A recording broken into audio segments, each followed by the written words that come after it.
So I haven't uploaded something in a few days, and I'm actually kind of shocked that like YouTube didn't literally notify me that this video didn't even go live. It's ridiculous, all the things they change, and they don't tell anybody this stuff. But anyways, okay, so I was catching a shiny Raikou the other day, and I actually noticed something with the way the Roman Legendaries and Gen 2 are programmed. I think Silver and Gold do the same thing, as well as Crystal. Because obviously this is how it's programmed. So basically, this is what a lot of people don't know. So a lot of people know that roar is like probably like one of the more annoying aspects of trying to hunt down those legendaries, because you can only use one. I mean, if you're trying to do it legitly, you really have to like get like other balls other than ultra balls, or you have to come up like with some strange strategy that actually prevents them from using roar, if there even is such a thing. So basically, it's like either fast or what was the other one? Or heavy balls. Level balls are probably good too. I think level balls would probably be really good in this case. So yeah, sleep, and then you put them that. But basically, but here's something I noticed though. I thought that hunting Roman legendaries would be tedious, because like if you hunt them down like Route 37 to 36, and if you know where to go in and out of the building, you don't want to fly because it screws up the algorithm. But you want to go like into the building, come back out, and if you're doing this on an emulator, it's easier.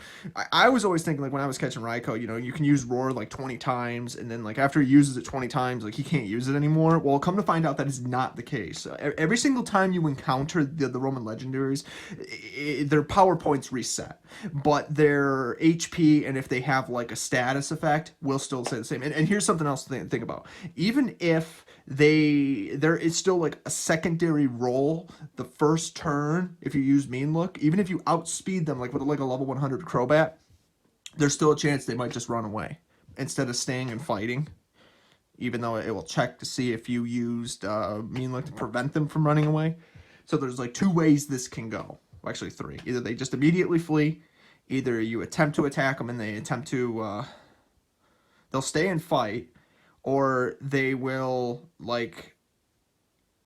try to flee immediately unless you use mean look, but there's still that roll that it'll fail the first time, so your mean look will prevent them from running away, and they'll have no choice but to use roar if they want to end the battle.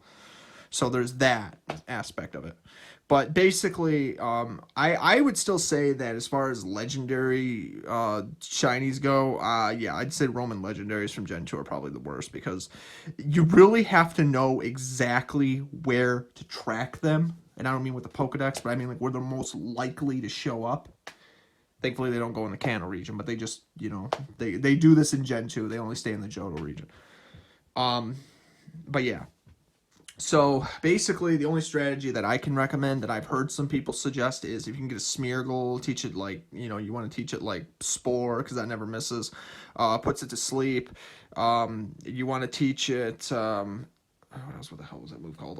You want to teach it Mean Look. You also want to teach it something like, unless you want to waste your time with Double Team and Sand Attack. I don't know if evasiveness and accuracy have anything to do with Roar's Gen 2 formula.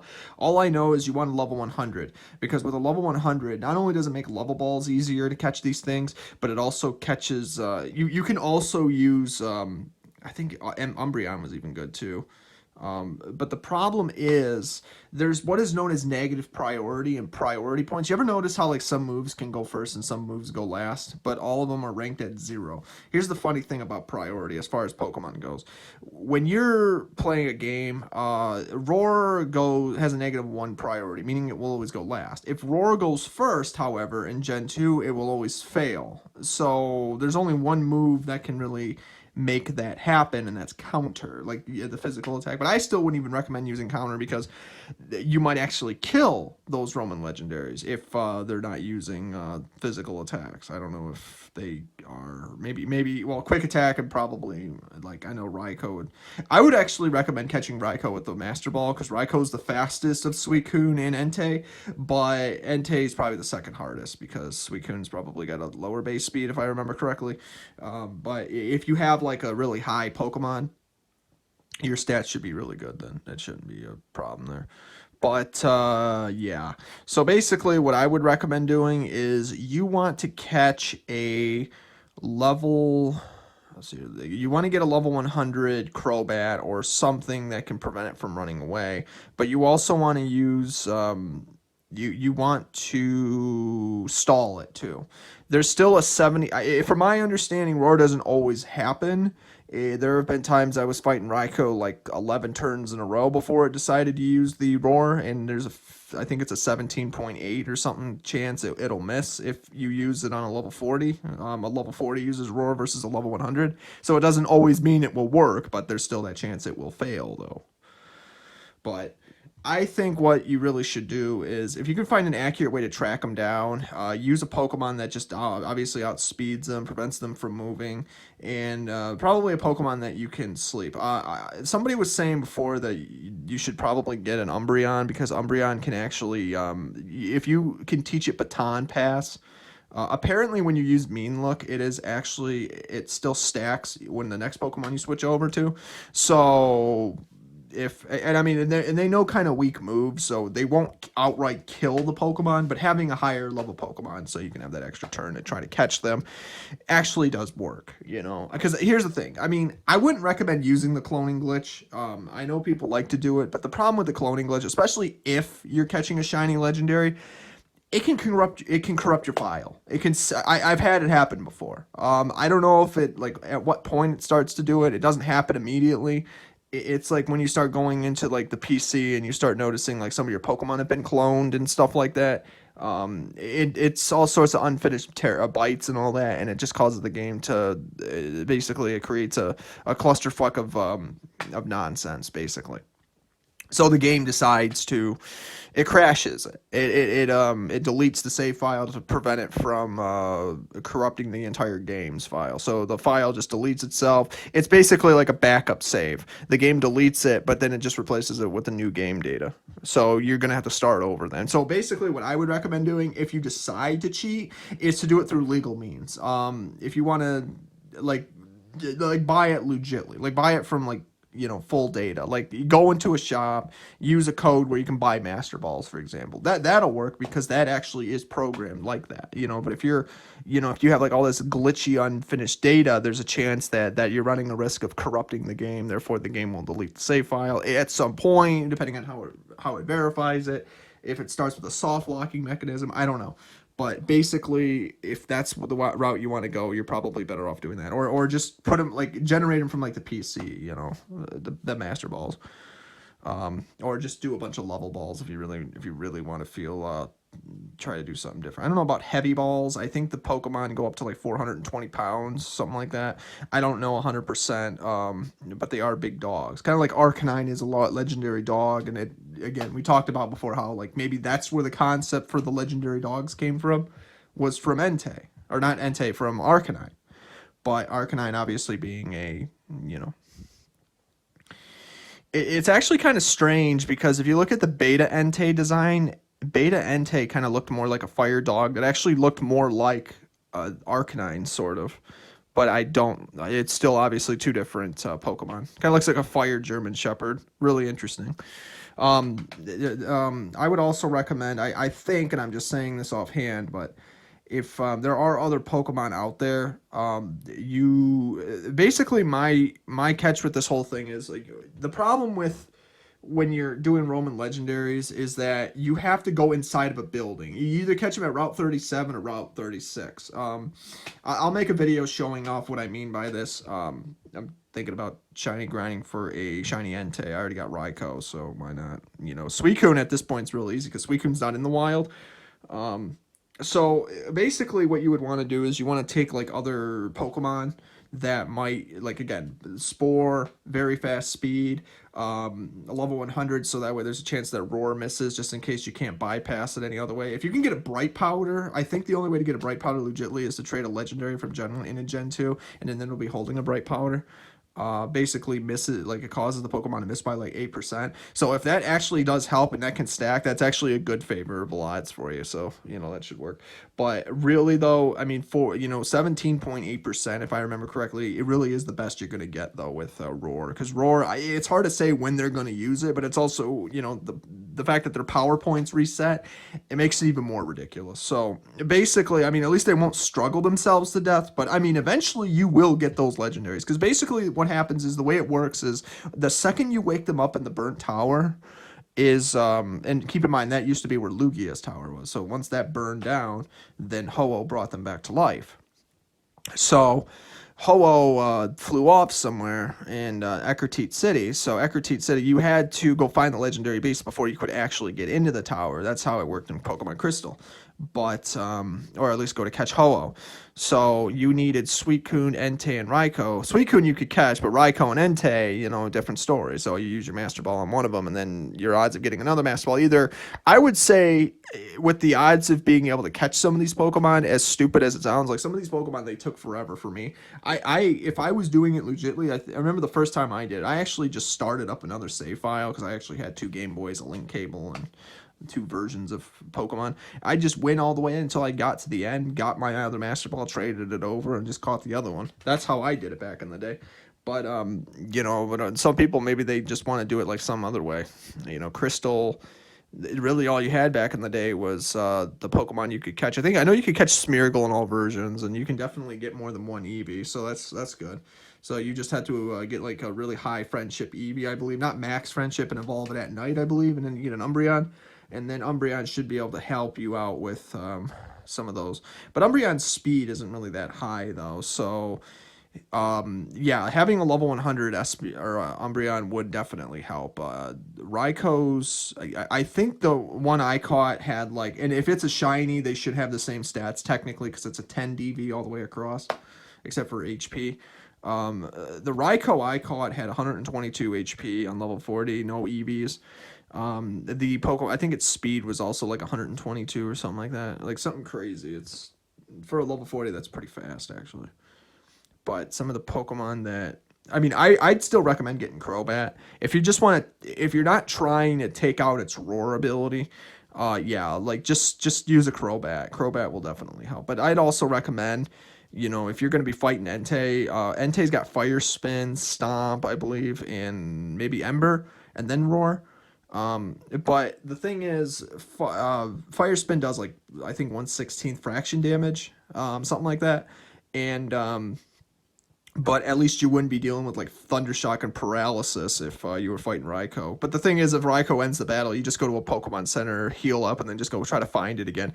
I mean, as a matter of fact, you just stay in Eckerteat City and you just keep going south or north until you eventually run into them again. But of course, but the thing is, here's the problem though. Sometimes they can also jump routes after so many encounters with certain Pokemon, I've noticed. Sometimes you'll be encountering like other Pokemon. I personally would still recommend that you don't use repels if you're trying to hunt them down. You're going to have to take your risks like trying to catch them with like all the other Pokemon too.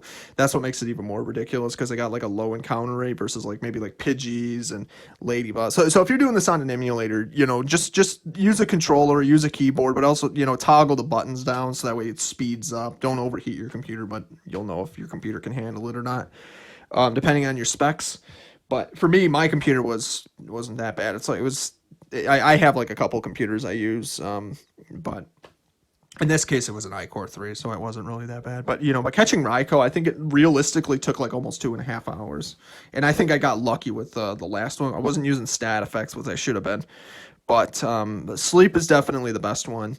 And you definitely want, again, a Pokemon that knows Mean Look or a Pokemon that can just stall them for time. Again, have a level 100 so that way their stats are higher so they can't kill them outright. Thankfully, Raikou doesn't know Spark until level 41, so that's a good one. But I think that's what the unused Pokemon Gen 1 move was because they recycled it into that. I know this for a fact, though, that like in the prototype of Gen 2, Entei actually knew Flame Wheel. I don't know if Entei does learn Flame Wheel, like, legitly in Gen 2, though. I could be wrong, though.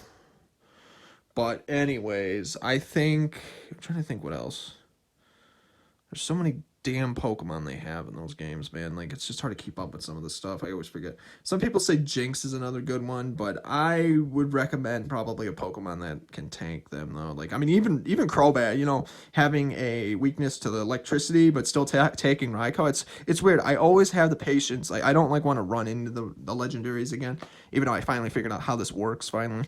So you know, every time I run into him, I usually run into Entei first. There's only been one time I can think I've ever ran into Raikou over Entei, but Entei is usually the first one that you want to just, you know, like if you're gonna tank them, yeah, definitely use a Pokemon that's faster than him. But yeah, Entei is definitely not faster than Raikou. Raikou is definitely the fastest of the three, and I'd still argue Raikou is the hardest one to catch because of the attacks it has, sort of. But it's not really like that big of a deal because Raikou only knows Thunder Shock, Leer, Quick Attack, and Roar. Suicune I think knows Water Gun, Roar, and a few other moves. Leer, and I think the other one was something else. Quick Attack maybe?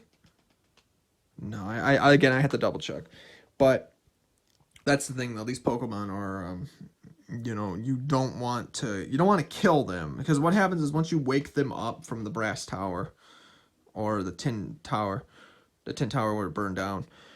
Yeah, the brass tower, the burn tower. You basically want to. That's when their stats are decided, and then you got to go find them in the wild. So it's, you know, not too far away from Ecruteak City, but it does help out though. So hopefully this video can at least kind of make this a little easier to understand because, you know, I know the feeling people get when they say that, you know, the Roman legendaries are not easy and there's really no way to get around it.